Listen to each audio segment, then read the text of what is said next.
Bluebeard by Edna St. Vincent Millay, 1892 to 1950.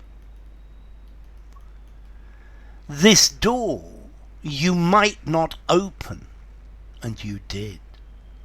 So enter now and see for what slight thing you are betrayed.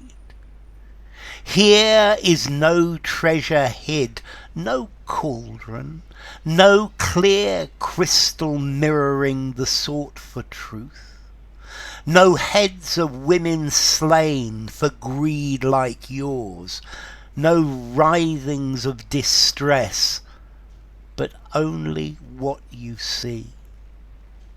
Look yet again, an empty room, cobwebbed and comfortless. Yet this alone out of my life I kept unto myself, lest any quite know me. And you did so profane me when you crept unto the threshold of this room tonight, that I must never more behold your face. This now is yours. I seek another place.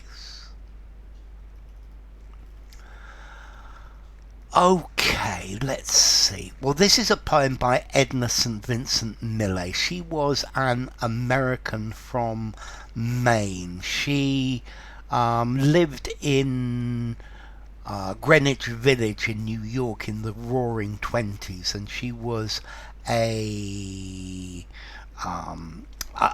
renowned feminist in the Roaring '20s. Now, firstly, to understand this poem, we need to know the story of Bluebeard. Now, Bluebeard is a French folk tale in which there's this strange man who lives in a castle, and anyway, he gets married, and there have been strange stories about the disappearances of his previous wives. Anyway, he gets married, and he says to his new wife, "Here are the keys to all of the castle. You can go anywhere you want in the castle, except for this one room. This one room is my private room. You're not allowed to go in here." Anyway, he then says that he's going away on a journey. And I think the wife's sister comes to visit her, and the sister persuades her that she really needs to see what's in the room. So the wife takes the key to the special room, and she goes in, and it's full of all of the dead and dismembered bodies of Bluebeard's previous wives. Anyway, I think she drops the key and it becomes covered in blood from the room, and then her husband comes back, and he sees that she's been in the room, and he's going to kill her, but her and her sister manage to delay, and the rest of her family come, and they kill Bluebeard, and that's more or less the original story. Now, I personally think that this is a feminist version of the Bluebeard story, and I think the secret room in this case is talking about the essence of being a woman, or the essence of being a man.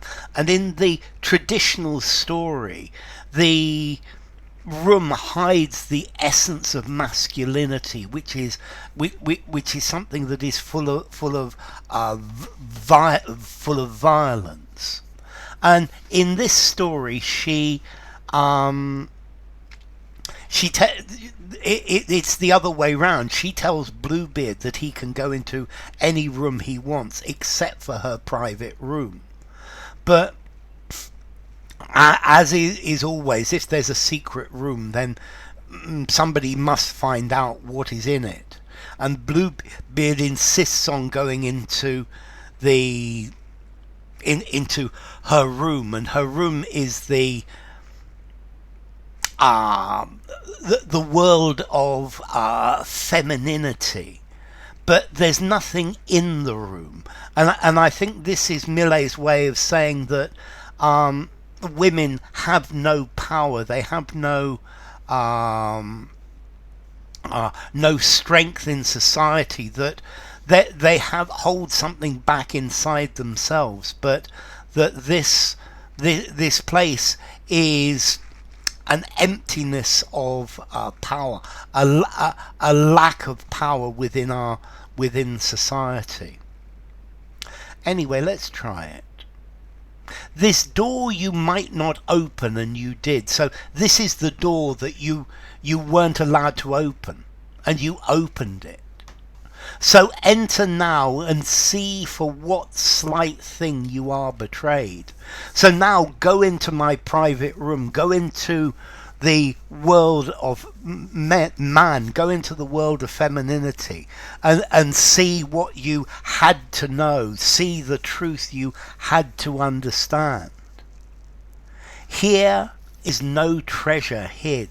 So there are no treasures here. No cauldron.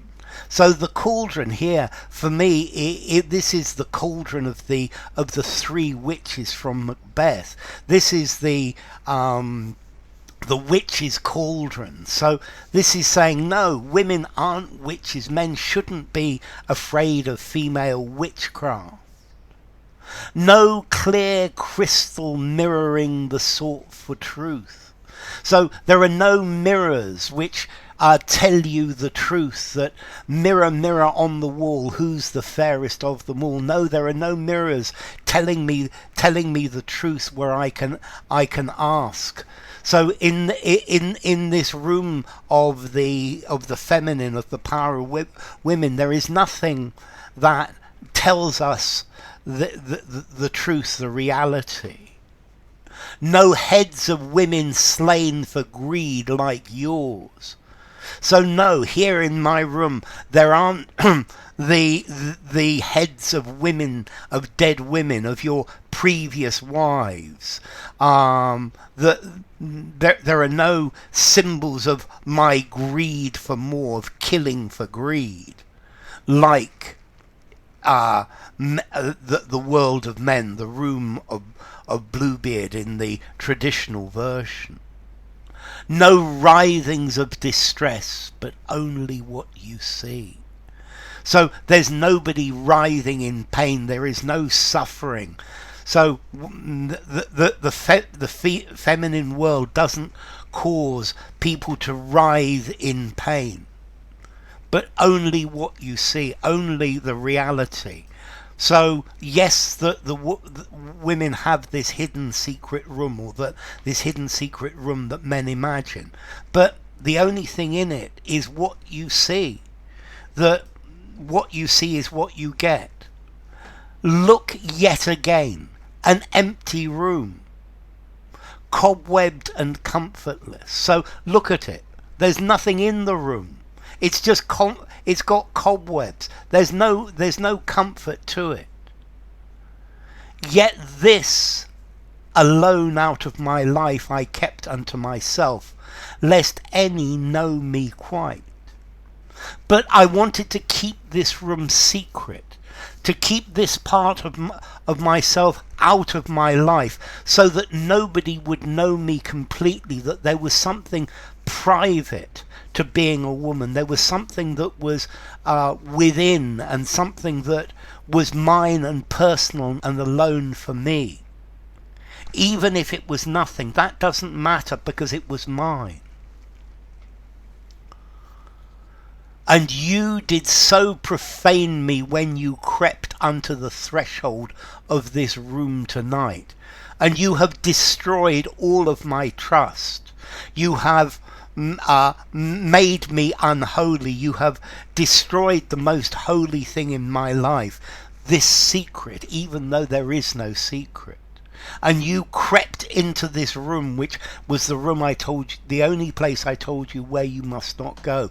This is where you betray me, that I must never more behold your face. I never want to see you again. You betrayed me for nothing. This room, this castle, all of this is now yours, and I will find a new place to be. I will remake myself. So, Bluebeard by Edna St. Vincent Millay.